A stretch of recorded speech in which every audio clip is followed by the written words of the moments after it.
Hi, I'm Stefan. I'm an alcoholic and an addict.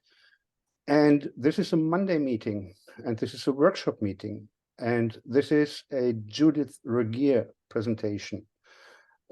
Just for those who don't know Judith, like many of us do, because she is a regular here. Judith is the co-founder of the Clouds in Water Zen Center in St. Paul in Minnesota in the United States. And she has been using the 12 steps and Zen Buddhism, which I love, as the structure of her spiritual life for over 46 years. She has been so kind to lead us through the steps, offering a unique perspective, and we have so far benefited from Judith's presentation on step 1, 2, 3, 4, and 5. So guess what? Today it's time for step 6. I hand it over to Judith. I'm really excited. I'm glad to see you again, and please take it away. Okay. Hi, everybody. I'm Judith. I'm 46 or 47 years sober and drug-free. And I'm a member of Overeaters Anonymous and Al-Anon. So I've been around the block, let us say. And I would say that I've braided my recovery with 12-step work, psychotherapy, Buddhism and meditation, and now nonviolent communication. And in doing this braiding of recovery and professional help and a religion, I have grown, and I'm still growing after all these years. Thank the Lord, I'm still growing. So we're going to work on step 6. Oh, I'll also just say this is a really great opportunity for me when I go to a 12-step, when I talk at a regular 12-step meeting, I don't bring in Buddhism because that's against the tradition. So I'm just warning everybody that this is a particular meeting about how you interpret the steps through a Buddhist lens, and then specifically through a Zen lens. But I think it's all of the Buddhism would apply. So step 6 is we're entirely ready to have God remove all these defects of character. I was just at a meeting where the speaker was a beautiful speaker, very spiritual speaker. And she said, I spend 90% of my time in step 6 and 7. And I never heard that before. It's like, I just thought that was so beautiful that after you've done your initial work and gone through the steps and you're kind of in 10, 11, and 12, that's what they say are the maintenance steps. But it was very refreshing for me to hear her say that she dwells in 6 and 7, the openness to change herself and change the habit patterns that create suffering for her and others, and allowing the omniscient power, the power that's greater than just a self identity, to work on her or us or me. So that was very refreshing for me to hear that 90% of her recovery work now is step 6 and 7. And they're very mysterious, especially step 7, which we'll get to next time, but I'm going to allude to it a little bit this time because they go hand in hand. So I've had a kind of difficult morning already. Oh, it's morning still where I live. So I'd like to take 5 minutes to do a little sit to center everybody and to center me in particular. So if you can find a place, I'll try not to make it more than 5 minutes. Find a place a way that you feel comfortable. Pausing. Meditation is a type of pause. Pause from the karmic momentum of our lives, from the train of activity of living. So let's pause and gather ourselves, reconnect with ourselves and with the divine energy, and arrive in the present moment. As Thich Nhat Hanh so beautifully says, present moment, only moment. The only moment that is actually real or alive is this present moment. So just breathing that in, that we live in the present moment. And the past and the future affect the present moment, but they are gone or not yet arrived. Really trying to arrive, letting go of what's happened previously in the day, and allowing yourself to be alive, receive the moment as it is. And one way to arrive is to feel your body, all the sensations in your body, what they call the touch points. The touch points, wherever your body touches, the chair, the ground, your hands on your knees or in your lap, feeling your touch points, feeling the weight of the body, the shape of the body. And the stillness, if you are pausing, then your body is also still.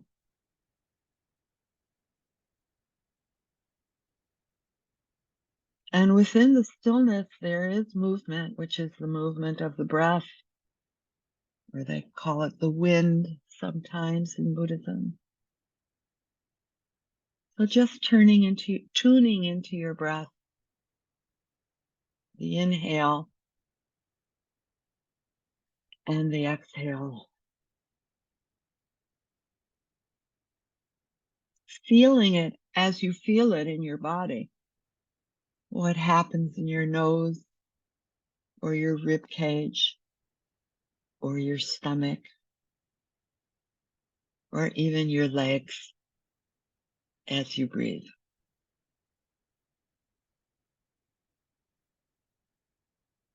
And sometimes we say the breath is only in the chest, but actually, if you're thinking about the renewal of oxygen, that is happening throughout the whole body, through the blood. The blood takes the oxygen to all the cells and takes the carbon dioxide back. And the breath brings in the oxygen to renew the blood, and it lets go of the carbon dioxide to let go of our toxins. So sometimes you can think or feel even the breath as a full body, yin yang, receiving and letting go.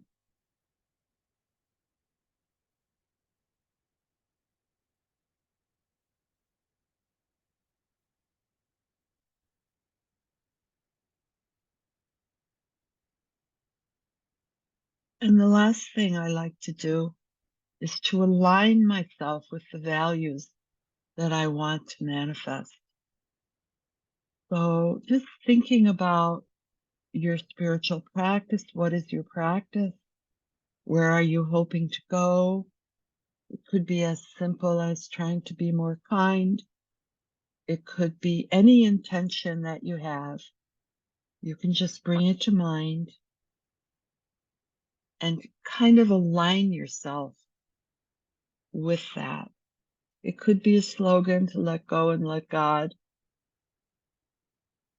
but bringing forth your spiritual intention and aligning your body, heart, and mind with the direction you want to go in.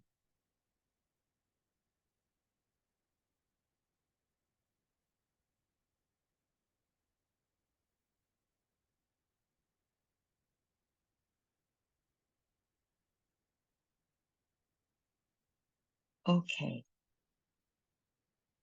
So coming back, opening your eyes and reorienting yourself actually to the present moment with your eyes open. What do you see now? Look around your room and become present with your environment. So for those of you who have been with these talks, I'm going to do some repetition, but one of the things I think is important is to repeat, because what's really essential needs to be repeated for us to digest it. And the whole steps 4 through 9 are very important to me, because they are the place where all of our divine ideas and abstract thought actually gets digested and manifested in our actions. And that's what I'm most interested in spiritually. Is not that spirituality takes me away or transcends my life, or I'm always happy, which doesn't happen because life is difficult. Even if you're working a really great program, there are aspects of life that are very, very difficult. Like Buddha would say, old age, illness, and death. So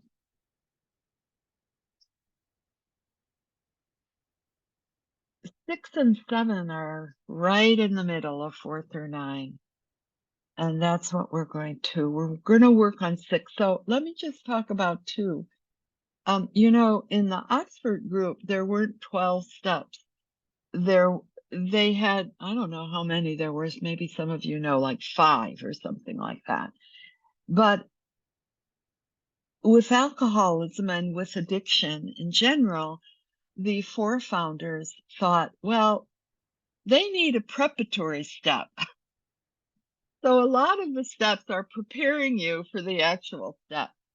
So, because we're so, I'm so defiant, so self-reliant, that I can't just drop in to letting God remove all my defects of character. I have to prepare, or I have to become aware, or I have to soften my stubbornness so that I can allow things to change in my life.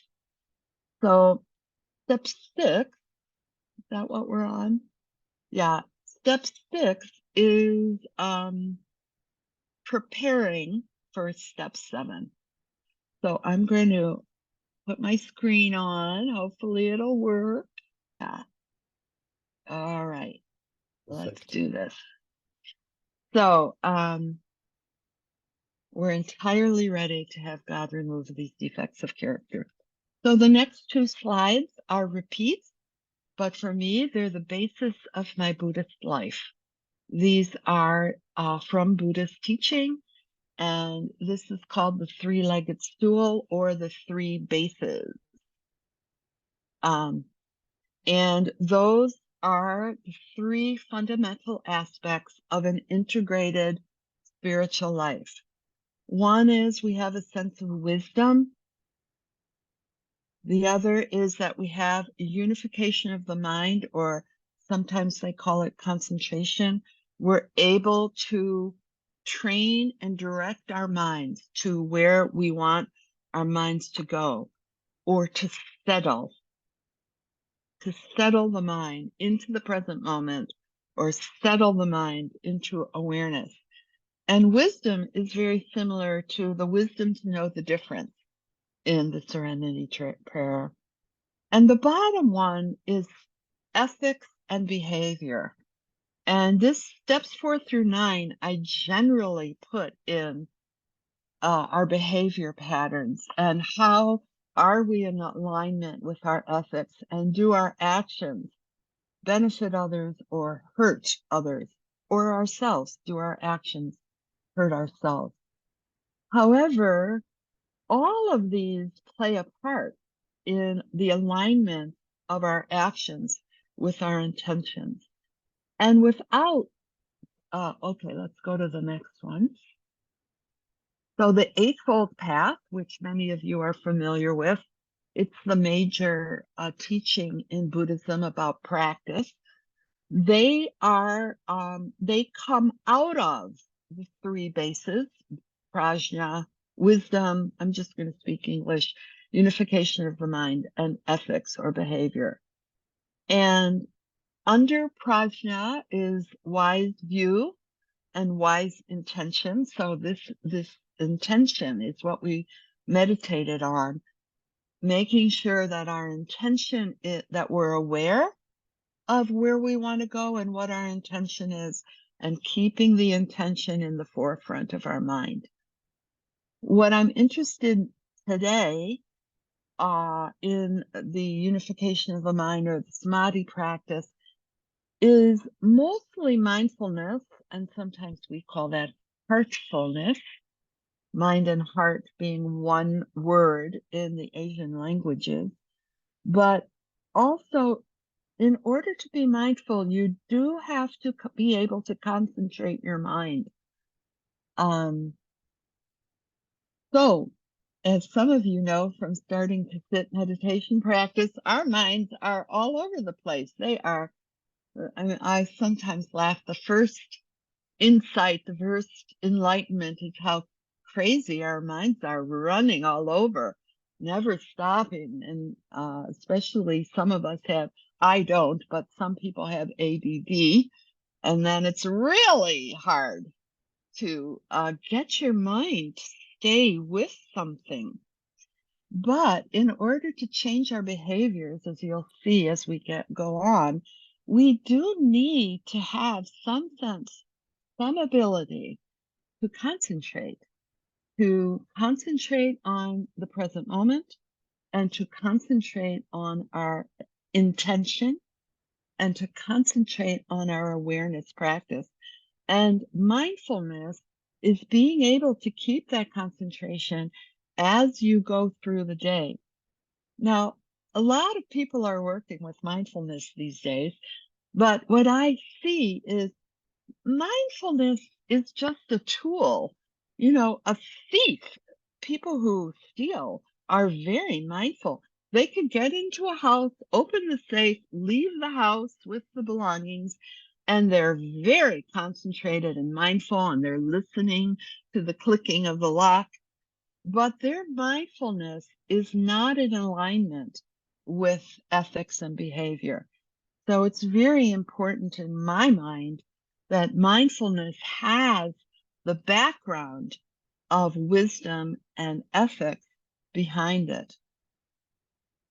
And then the ethics part, for those who don't know, is wise speech, wise behavior, wise finances, and the precepts, which I've gone through in previous talks.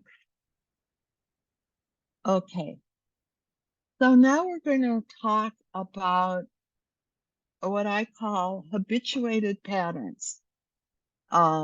And maybe that's what I'm talking about, character defects, or the things that we do. Probably we learned in childhood, probably they were survival mechanisms to survive our childhood.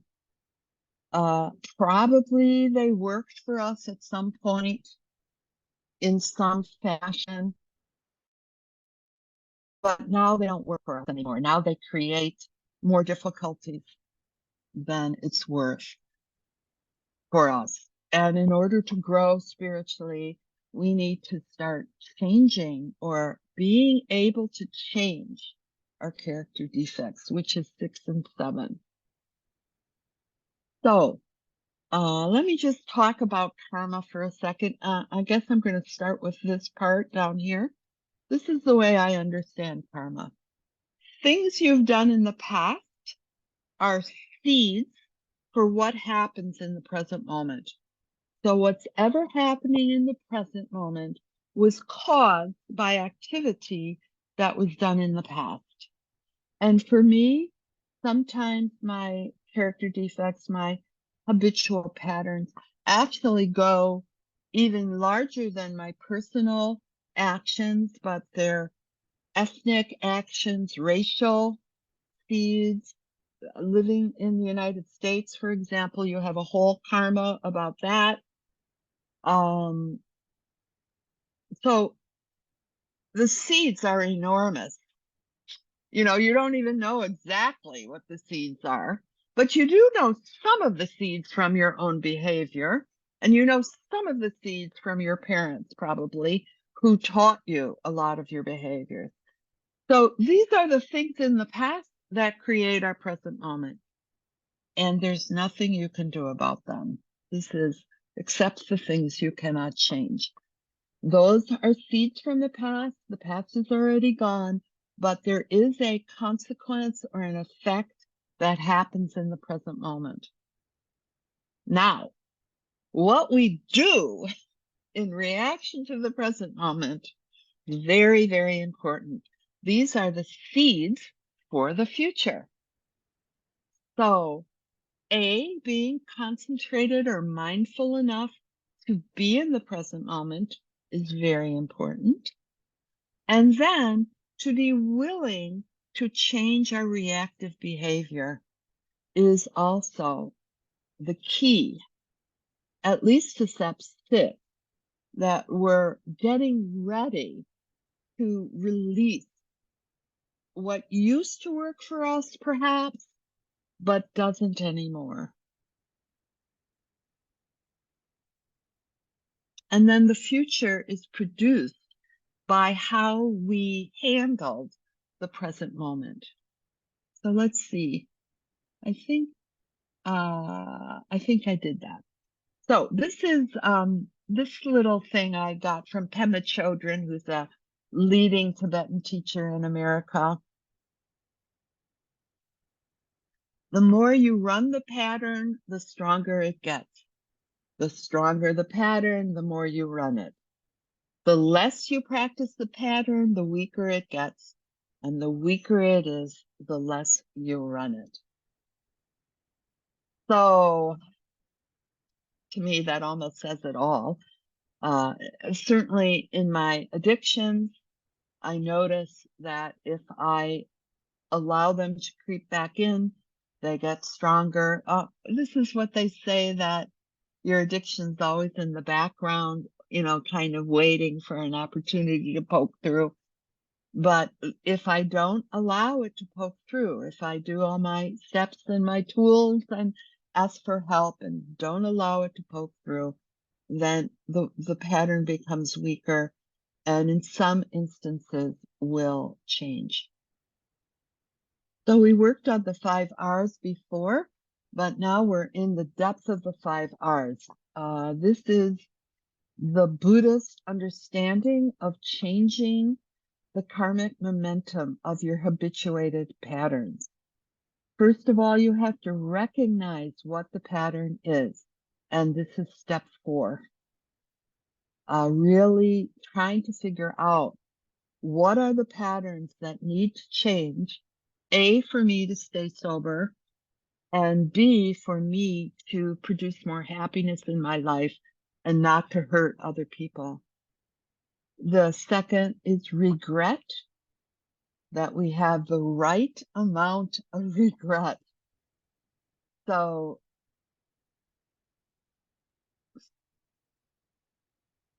in my life and in my early recovery, I just wallowed and circled in regret. So I had too much regret. I had the wrong amount of regret. I got stuck in regret and was not able to move on. But other people don't allow any regrets or don't allow the sadness and the pain and the hurt of what these patterns have produced. And then they don't get the energy. There's a kind of energy in the pain of the consequences of your pattern. And that energy is what helps you keep going, what helps you change. Is the pain of the pattern is what you don't want. So it's very important at a certain level to feel the consequences and the pain, to forgive and move on, and let the energy of the pain help you, motivate you to change. Reliance is kind of easy in 12th step because that's the 6th and 7th step, 4, 5, 6, and 7.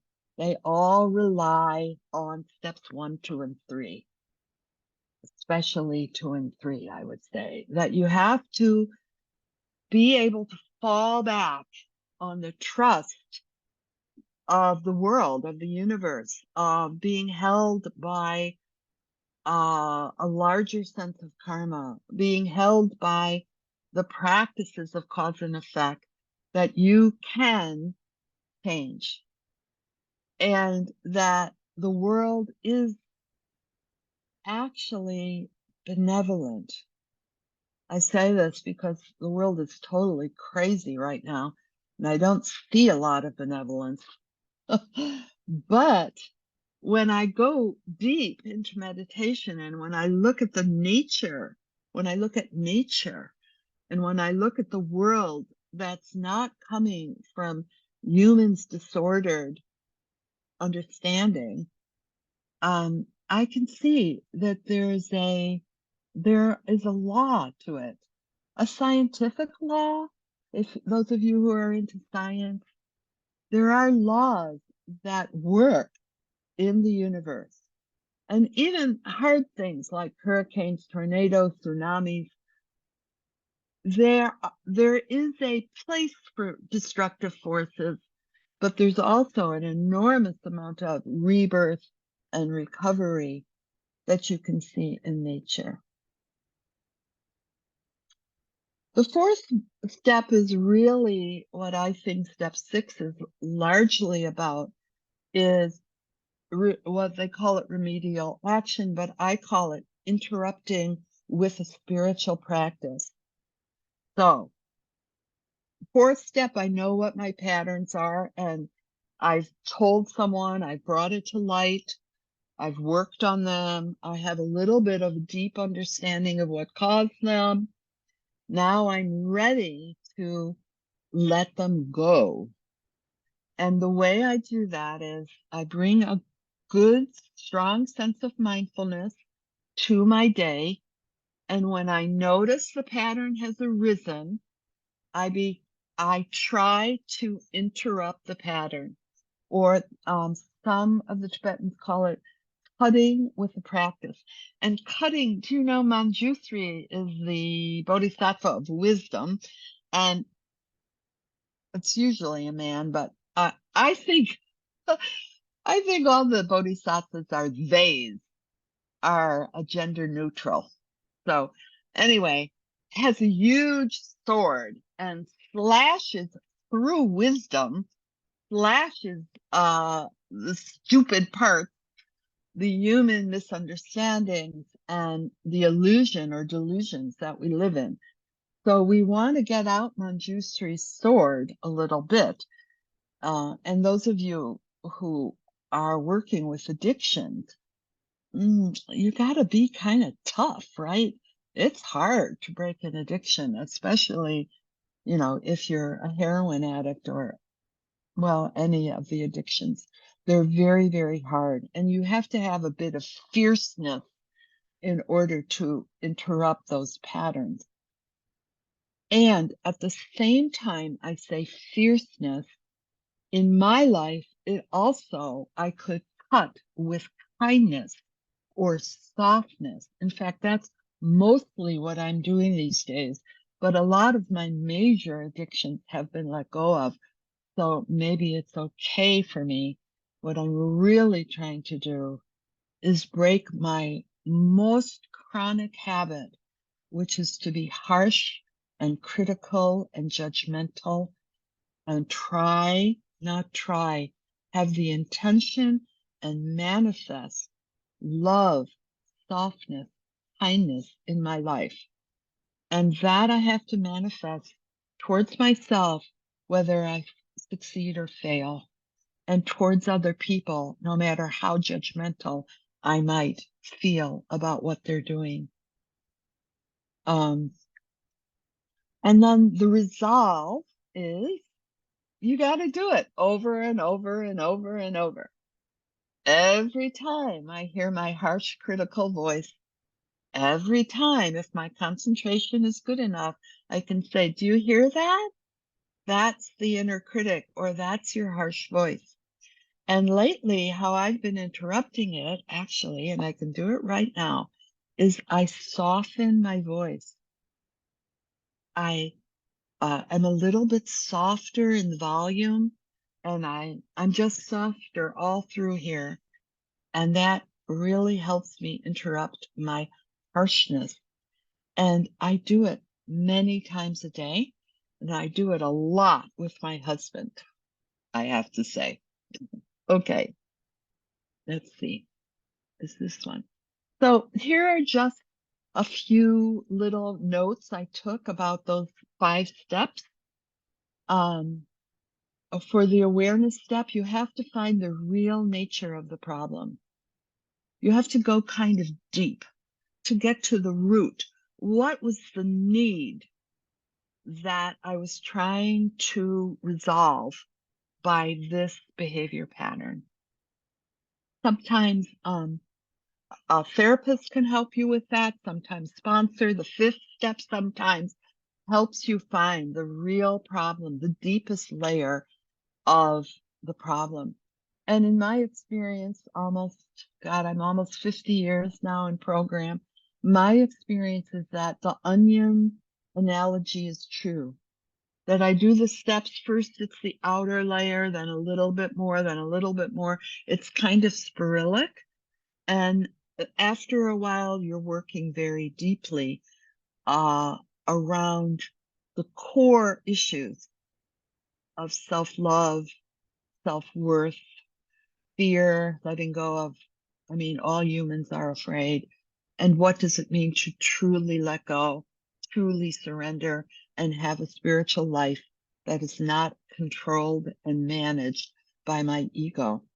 So you have to, it's very deep, and it can get existential as well as the surface level of our patterning.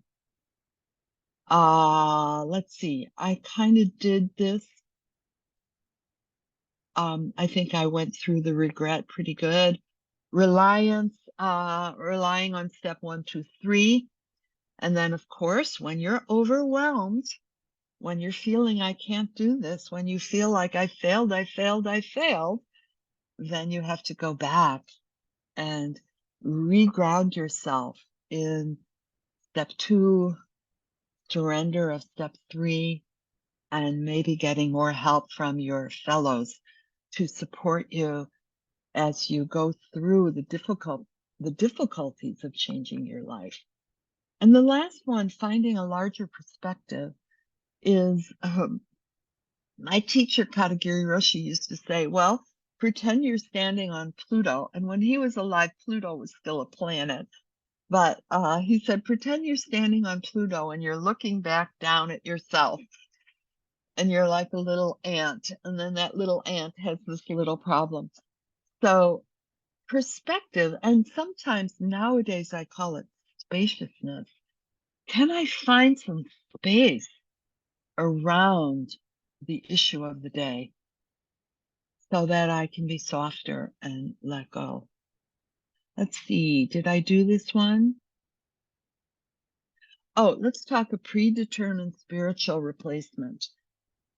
So often with my therapist or with my sponsor or with another person or my spiritual director, I decide, what am I going to do to interrupt the pattern?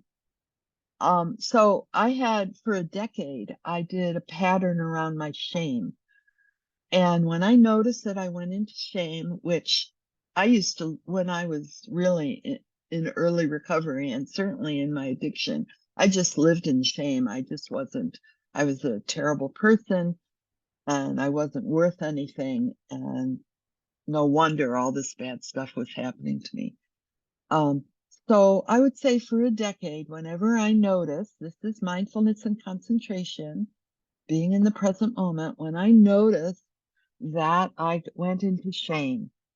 Okay, so let's talk about the barking dogs. It's in a different slide, but this is something I learned from Katagiri Roshi, that before your pattern emerges, there are the barking dogs.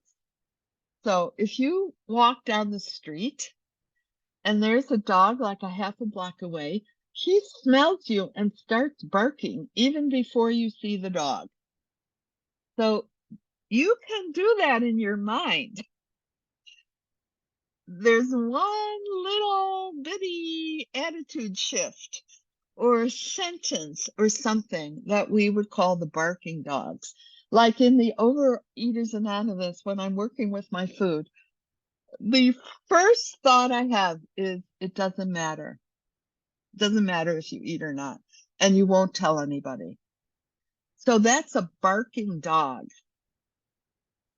I found it. It's in my thoughts. I haven't done anything with it yet.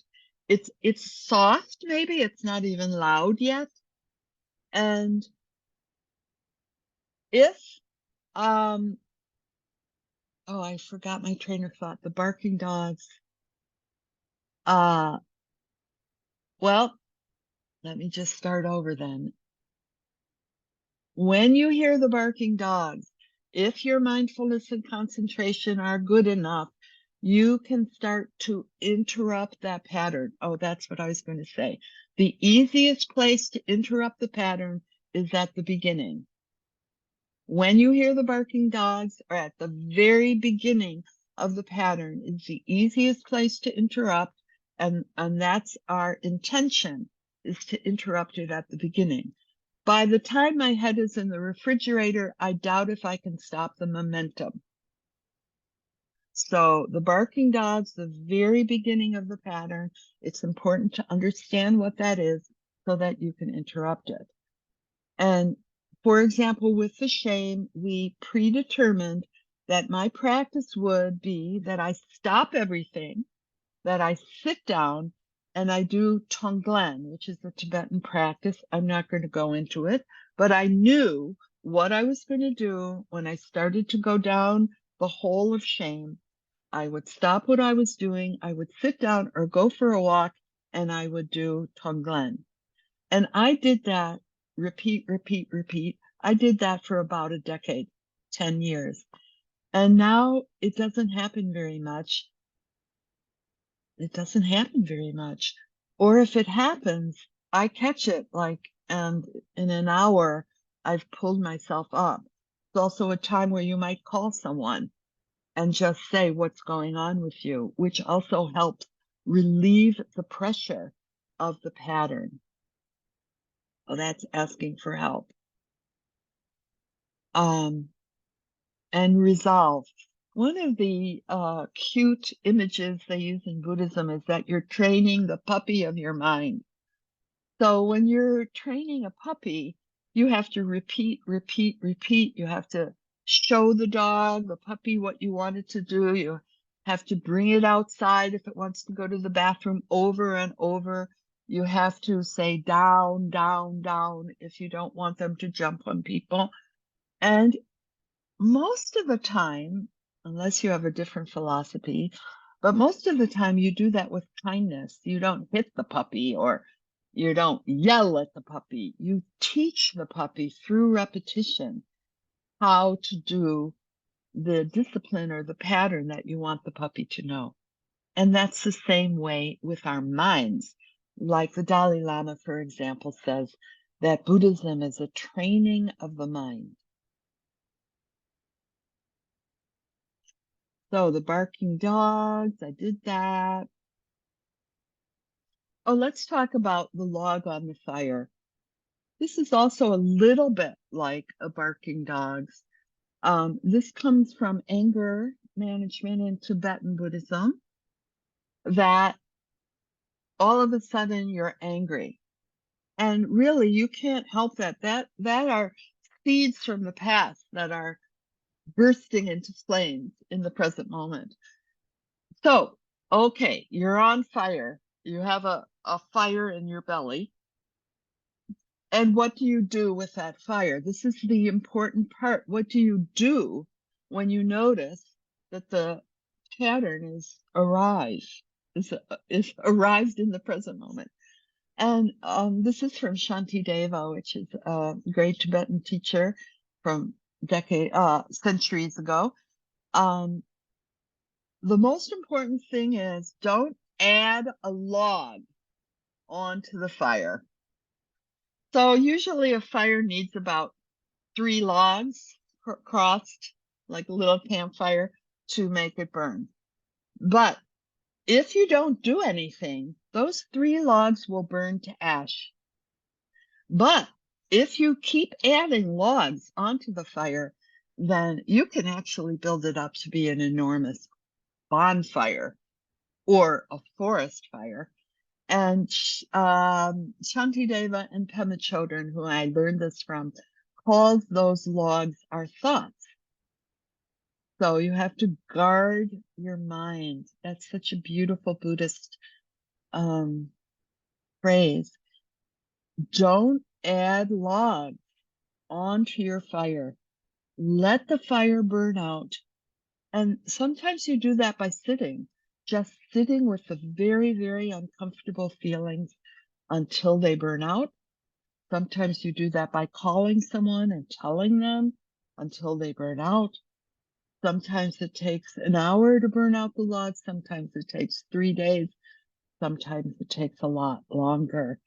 But don't add logs onto the fire by your stories, your thoughts, and exaggerating and evaluating through the mind. Does that make sense? Yeah, okay. Okay, this is another really interesting thing that I learned from the Tibetans, which is, so you have a pattern you want to break and you can't break it.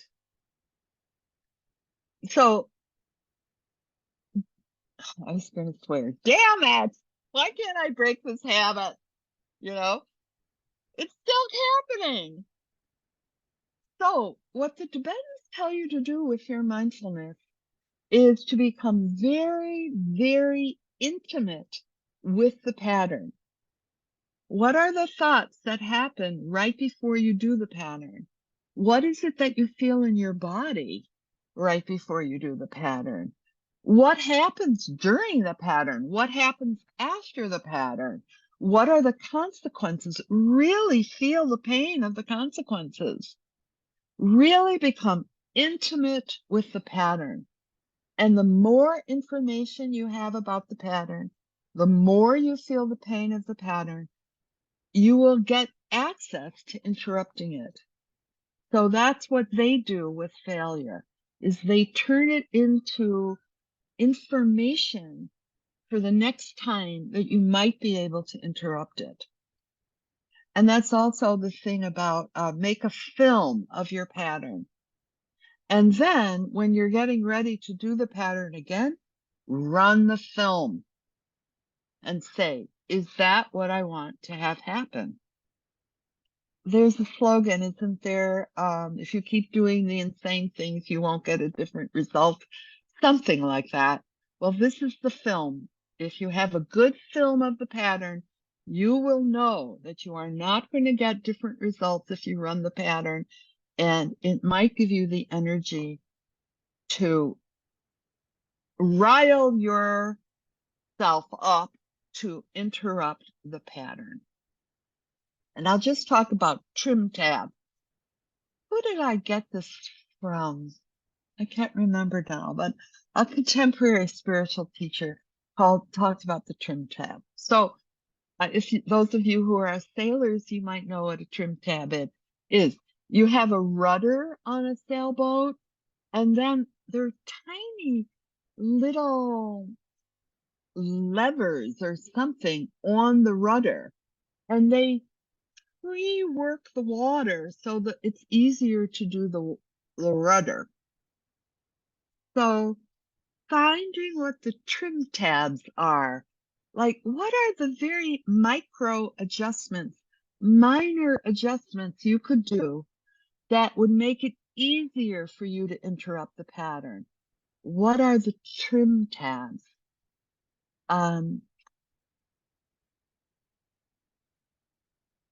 I don't know what else to say about that, but okay, let's go on. We're keeping going.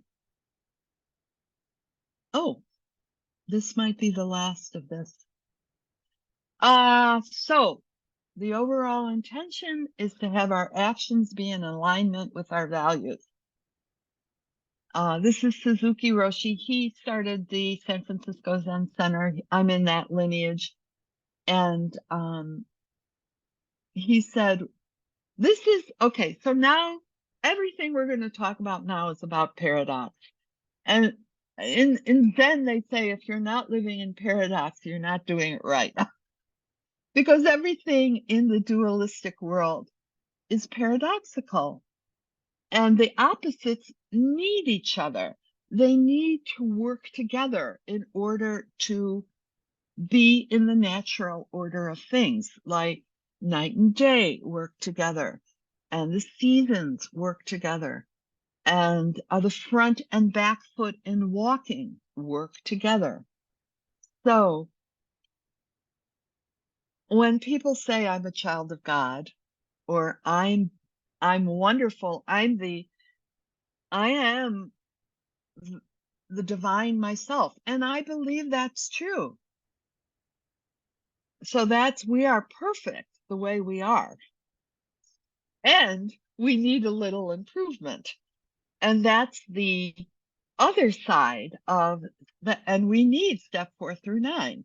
We can't just meditate on a mountaintop and expect our karmic patterning to change. So we have to work both sides, and that goes into effort and effortlessness. In a way, I think step 6 is kind of the effort part. Is kind of, okay, what can I do?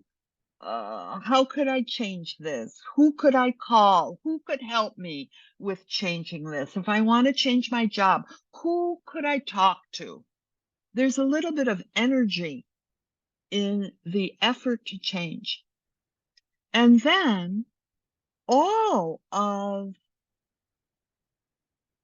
the 12 steps say, and you're not in control. You don't have the power to change the world, to change everything. Your willpower, you know what? If our willpower could have done it, I would have done it years ago. I would have been happy at 16 if my willpower or my knowledge could do it. So, and this is where we go into step 7.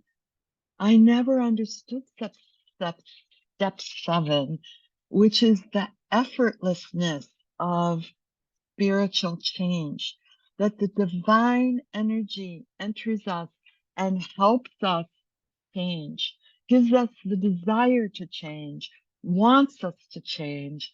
Grace. I'm very interested in grace. What is grace?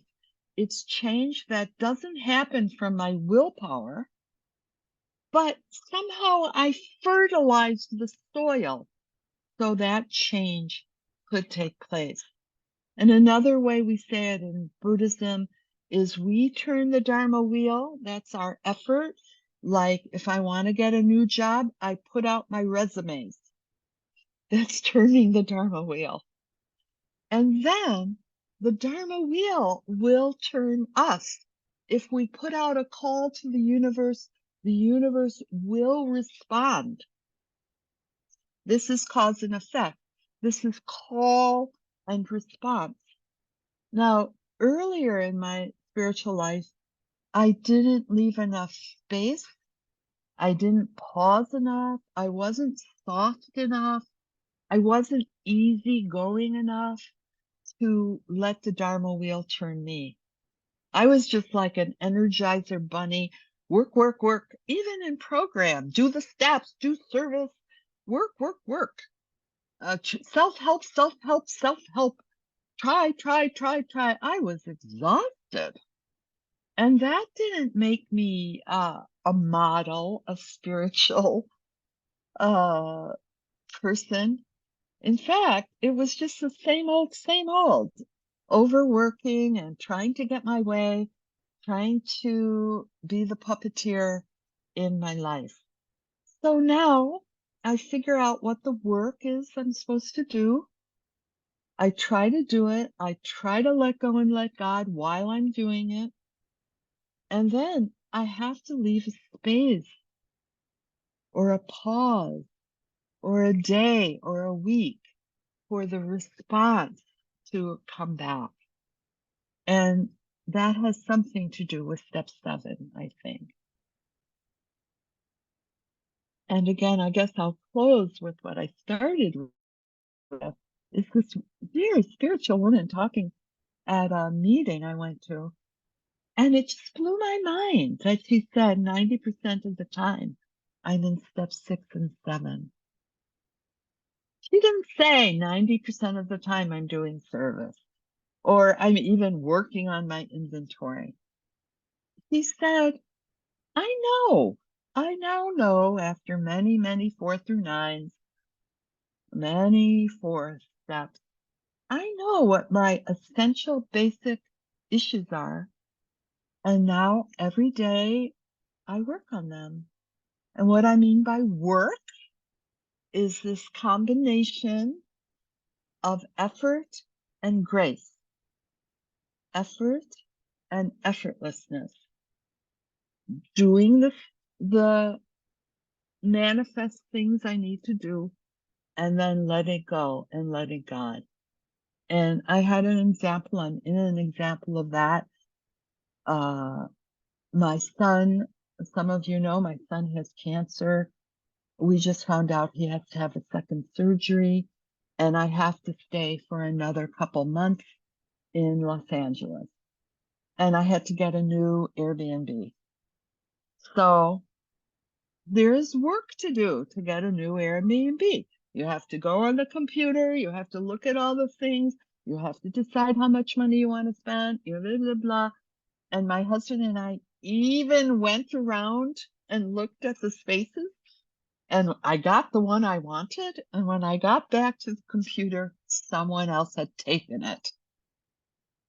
And I had a little temper tantrum, started to cry and stomped around the house. And then I just said, it's not in my control. God, let go and let God. It'll happen. Whatever we get will be fine. Let go. Give this space. If I stomp around the house, I hurt my husband. I hurt me. So luckily I had to come and give this talk. So now I'm filled with the divine energy from trying to talk. So I let go of the problem with the Airbnb. We did get one. It wasn't my top choice, but you know what? It'll be fine.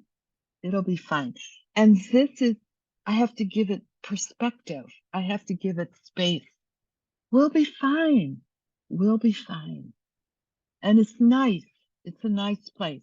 It's just not the actual specific one I wanted. And maybe something really fabulous will happen in that space. I don't know. Okay, that's what I wanted to say about step 6.